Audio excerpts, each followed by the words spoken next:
Theory of learned behavior. So, pag sinabi mong theory of learned behavior, pinipredict nito yung behavior ng isang tao towards a certain behavior. Pag ano yung magiging reaction mo sa behavior na pinapakita sa'yo. So, yun. Ano yan? Business psychology yan. So, yun, may mga ganun pala. No?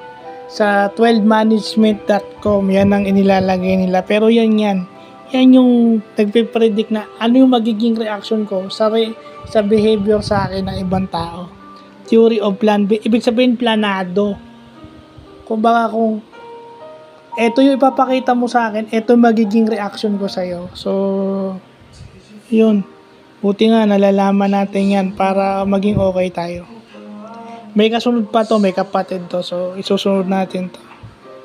So, inuuna lang muna natin para isa-isa. So, yun lang pa.